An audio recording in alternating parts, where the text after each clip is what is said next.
Hello, good morning students. आज हम लोग मॉरल में चैप्टर नंबर 9 की रीडिंग करेंगे जिसका नेम है a holes in a fence. It means that कि फैंस मीन्स हम कह सकते हैं किसी चीज़ की बाउंड्री, मेड़ या फिर बाड़, ठीक है, जो हम चारों तरफ बना देते हैं। ठीक है, होल मीन्स होता है छेद। ठीक है, तो एक ये बहुत ही इंटरेस्टिंग स्टोरी है जिसकी हम लोग रीडिंग करते हैं। चलिए स्टार्ट करते हैं। इन अ स्मॉल विलेज, एक छोटे से गांव में, a little boy named Raman, एक छोटा लड़का रहता था जिसका नाम क्या था, Raman. Lived with his father and mother, जो कि अपने माता पिता के साथ रहता था। Raman was the only son, Raman अपने माता पिता का इकलौता लड़का था। The parents of the little boy were very depressed due to his bad temper, Raman के माता पिता उसके बुरे स्वभाव को लेकर बहुत ही ज़्यादा परेशान रहते थे। Raman use to get angry very soon, Raman क्या होता था, बहुत ही जल्दी जल्दी क्या हो जाता था, गुस्सा हो जाता था। And taunt other with the words, और दूसरे लोगों को हमेशा टॉन्टिंग बाजी करता था, कमेंट करता था। ठीक है, his bad temper made him use words that hurt other, जब वो ऐसा बिहेव करता था, किसी को कमेंट करता था या किसी के संग अब्यूजिंग करता था या अपना बैड टेम्पर शो करता था, तो इससे लोगों को क्या होता था, हर्ट हो जाते थे वो लोग।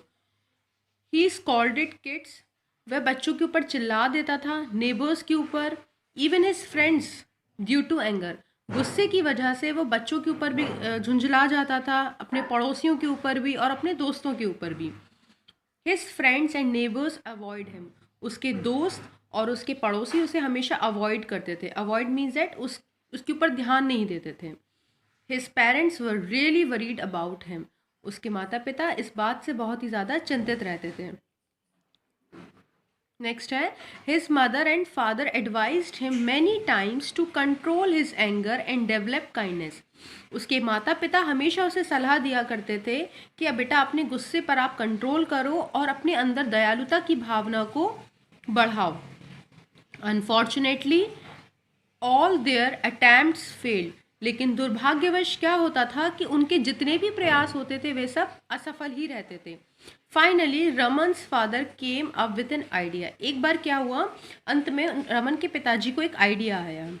वन डे, एक दिन क्या होता है देखिए, his father gave him a huge bag of nails, उन्होंने रमन को एक बहुत बड़ा बैग दिया जिसमें क्या थे, नेल्स मीन्स कील थी।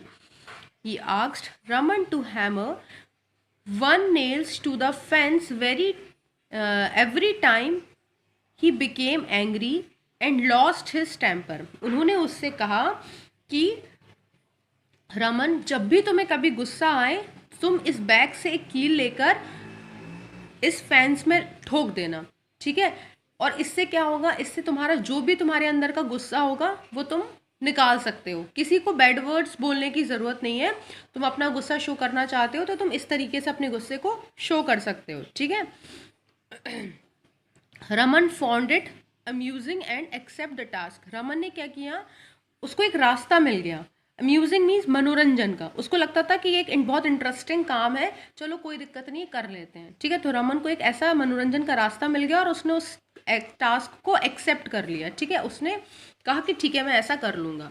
फिर देखिए क्या होता है, every time he lost his temper, जब भी उसे कभी गुस्सा आता था, he ran to the fence, वो फेंस के पास दौड़कर जाता था, एंड हैमर्ड अ नेल, और क्या करता था, हथौड़े से कील को वहां पर लगा देता था। His anger droved him a hammer nails on the fence 30 times in the first day, उसने क्या किया, उसके गुस्से ने उसको एक दिन में 30 बार कील लगाने पर मजबूर कर दिया। मीन्स दैट कि एक दिन में उसने कितनी बार कील लगाई, 30 बार, यानी कि उसको एक दिन में कितनी बार गुस्सा आया, 30 बार गुस्सा आया। After the next few days, कुछ दिनों बाद, the number of nails hammered of the fence was reduced of half, कुछ दिनों के बाद वहाँ क्या हो जाता है, वहाँ पर आधे से ज़्यादा जो फेंस थी वो पूरी से पूरी तरीके से ख़राब हो चुकी होती है। क्यों हो चुकी होती है ख़राब, क्योंकि वो इतनी ज़्यादा उसमें कील ठोक चुका था जिसकी वजह से वो फेंस आधे से ज़्यादा क्या हो गई थी, ख़राब हो गई थी कुछ ही दिनों में।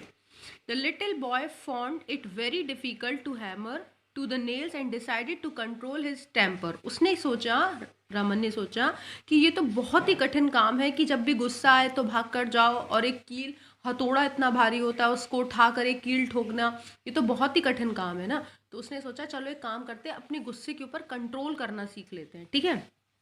ग्रेजुअली उसने क्या किया, आहिस्ता आहिस्ता the number of nails hammered to fence was reduced and the day arrived when to the nail was hammered. धीरे धीरे कर कर जब उसे ये बात समझ में आ गई तो उसने क्या किया, धीरे धीरे कर कर अपने गुस्से पर कंट्रोल करना सीखा, और क्या होने लगा कि जो फेंस में जितनी कीलें लगी थी वो डे बाय डे क्या होने लगी, डिक्रीज होने लगी, मतलब वो चीज़ें उसने कम कर दी, ठीक है। गुस्सा जब कम करता था तो वो नेल्स भी उतने नहीं लगाता था वहाँ जाकर, तो क्या हुआ, धीरे धीरे करके वो चीज़ें क्या होने लगी, कम होने लगी।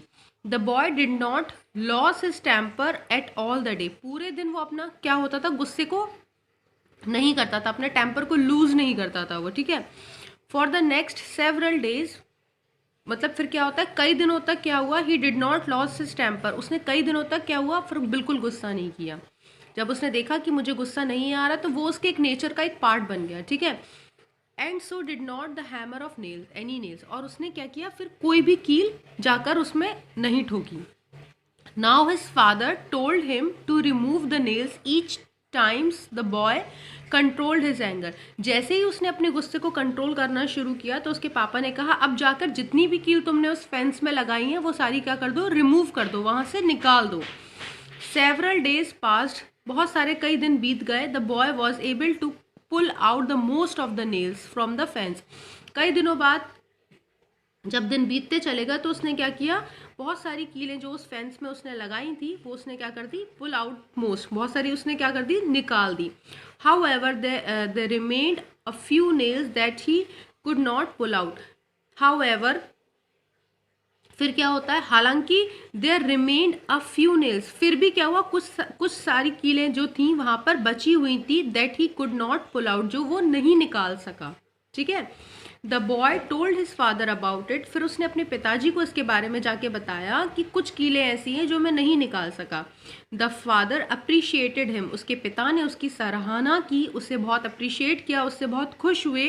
And asked him pointing out to the hole, उन्होंने कहा, और उस फेंस की ओर इशारा करते हुए, वो जो छेद कील की वजह से वहाँ हो गए थे वहाँ दिखाते हुए उसके पिता ने उससे कहा, what do you see there, तुम वहाँ क्या देख सकते हो।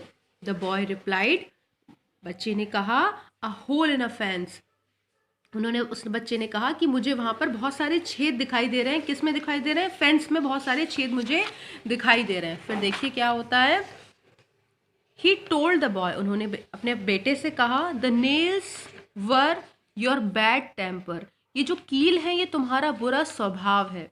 And they were hammered on people, और ये क्या है, जो हैमर्ड, जब तुम ये बैड वर्ड्स यूज़ करते हो ये, तो ये क्या होता है, हथौड़े की तरह लोगों पर लगती है। तो जो तुम्हारी ये जो कील है ये तुम्हारा स्वभाव है, बुरा स्वभाव है, और ये हथौड़े की तरह क्या होती है, जब तुम कील किसी फेंस में लगाते हो, ठीक है, तो कितनी लगती है ना। वैसे ही जब तुम्हारा ये बुरा स्वभाव तुम किसी के साथ करते हो तो ये कील की तरह लोगों पर चुभता है। You can remove the nails but, तुम कील तो निकाल सकते हो, but the holes in the fence will remain, but वो जो होल्स होते हैं वो हमेशा के लिए वहाँ बनकर रह जाते हैं। कील तो बाहर आ जाएगी बट होल्स क्या रहेगा, वो हमेशा ही वहीं रहेगा। ऐसे ही अगर हम किसी से कोई बात बोल देते हैं तो वो लाइफ टाइम के लिए हो जाती है, वो बात के लिए हम सॉरी बोल सकते हैं बट वो चीज़ पहले जैसी नहीं रहती है।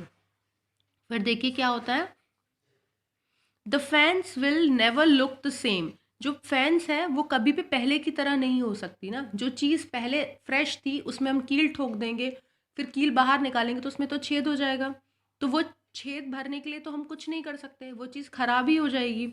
सेम उसके नेचर की तरह है, it has scars all over, क्या हो जाएगा, ये निशान हमेशा के लिए बनकर रह जाएंगे, ठीक है, ऑल ओवर पूरे में बन जाएंगे। Some nails can not even be pulled out, और क्या होगा, some nails can not even be pulled out, you can stab a man with a knife. अगर आप देखोगे कि अगर आप एक आदमी के ऊपर